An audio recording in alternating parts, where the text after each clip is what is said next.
नूर, मुझे एक बात समझ नहीं आती। लोग आजकल हर चीज को बिदत बिदत कहने लगे हैं।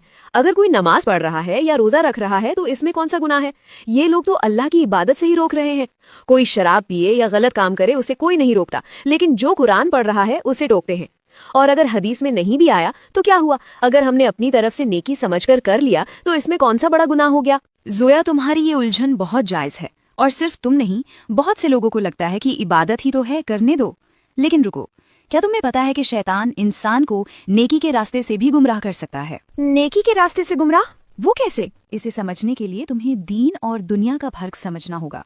मैं तुम्हें तफसील से बताती हूँ। देखो जोया, सबसे पहली और बुनियादी बात यह है कि हमारा दीन मुकम्मल हो चुका है। अल्लाह ने कुरान में फरमाया है, आज मैंने तुम्हारे लिए तुम्हारा दीन मुकम्मल कर दिया है। जब हजरत मोहम्मद सल्लल्लाहु अलैहि वसल्लम इस दुनिया से पर्दा फरमा गए तो वो हमें नहाने से लेकर खाने तक और सोने से लेकर इबादत तक हर एक चीज सिखा कर गए हैं। अब सोचो, अगर हम कोई ऐसा खास दिन या खास इबादत अपनी तरफ से तय करते हैं जो हजरत मोहम्मद सल्लल्लाहु अलैहि वसल्लम या सहाबा रजी अल्लाह अन्हुम ने नहीं की, तो हम अनजाने में क्या दावा कर रहे हैं? हम ये कह रहे हैं कि नाउजुबिल्ला, हमारे नबी हमें ये बताना भूल गए थे और हमें आज पता चला है। ये नबूवत पर सवाल उठाने जैसा है। और रही बात मोबाइल और टेक्नोलॉजी की, तो लोग कहते हैं कि मोबाइल चलाना भी तो बिदात है। ये बहुत बड़ी गलतफहमी है। बिदात का ताल्लुक दीन से है, दुनिया से नहीं। मोबाइल, कार या प्लेन, ये सब जिंदगी गुजारने के साधन है, इबादत नहीं। हम मोबाइल को सवाब समझकर नहीं चलाते, लेकिन जब आप किसी चीज को दीन का हिस्सा बनाते हैं, सवाब की उम्मीद रखते हैं और उसे करने का तरीका खुद तय करते हैं जो नबी ने नहीं बताया, तो वो बिदात है। और हदीस में साफ है कि हर नई ईजाद दीन में बिदात है, और हर बिदात गुमराही है, और हर गुमराही आग यानी जहन्नुम में ले जाने वाली है। अब इबादत और बिदात का असली फर्क समझो।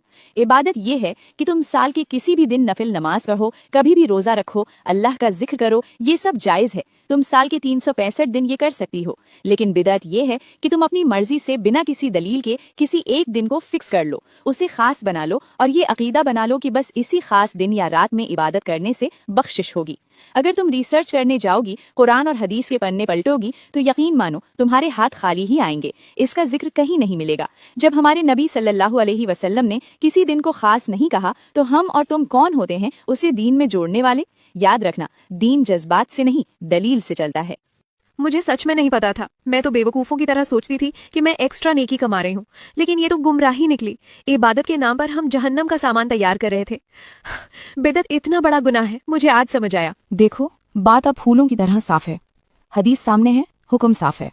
अब इतना समझाने और दलील देखने के बाद भी अगर किसी को समझ नहीं आता तो फिर रहने दो। ऐसे लोगों का हम और तुम कुछ नहीं कर सकते।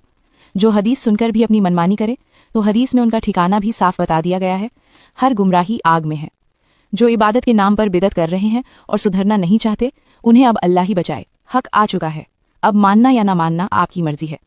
अल्लाह हम सबको ऐसी जिद और गुमराह अक्ल से पनाह दे। कमेंट्स में सिर्फ आमीन लिखें। अल्लाह हमें हिदायत दे।